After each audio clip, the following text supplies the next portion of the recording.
নমস্কাৰ ছাত্ৰ ছাত্ৰীসকল, অসম জাতীয় বিদ্যালয়ৰ 2024-25 বৰ্ষৰ বছৰীয়া পৰীক্ষাৰ ৰুটিনখন কিছু সালসলনি কৰা হৈছে।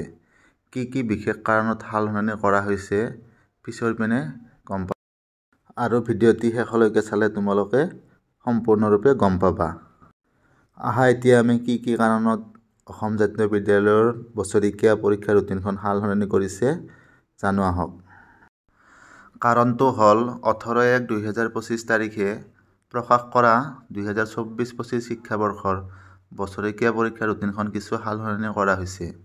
কাৰণ চৰকাৰী আৰু আন কেলেণ্ডাৰত 19/2/2025 তাৰিখে হ'বলগীয়া পৰীক্ষাটোত মিচিং জনগোষ্ঠীৰ জাতীয় উৎসৱ আলি আই লৃগাং বন্ধ উল্লেখ নথকাৰ বাবে এছবেকৰ বছৰীয়া পৰীক্ষাৰ ৰুটিনত উক্ত দিনত পৰীক্ষা অনুষ্ঠিত হ'ব বুলি দিয়া হৈছিল।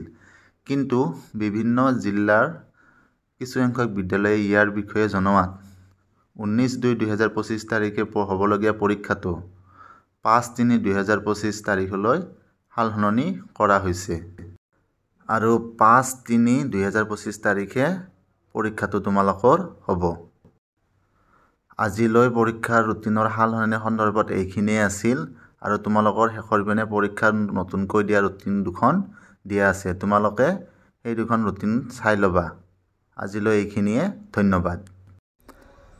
এইখন হৈছে তোমালোকৰ প্ৰথম শ্ৰেণীৰ পৰা চতুৰ্থ শ্ৰেণীলৈকে, আৰু তোমালোকক মই আগৰ ভিডিঅ'ত তোমালোকক কোৱাই আছে যে এইবাৰ অলপ তোমালোকৰ বেলেগ ধৰণে পৰীক্ষা হ'ব। তোমালোকে চাই ল'বা আগৰ ভিডিঅ'টো। আৰু এইখন হৈছে তোমালোকৰ পঞ্চম শ্ৰেণীৰ পৰা অষ্টম শ্ৰেণীলৈকে, আৰু এই ৰুটিনখন তোমালোকৰ ছাৰ বাইদেউসকলেও স্কুলত দিছে, তথাপিও আকৌ এবাৰ চাই ল'বা। আজিলৈ এইখিনিয়ে, ধন্যবাদ।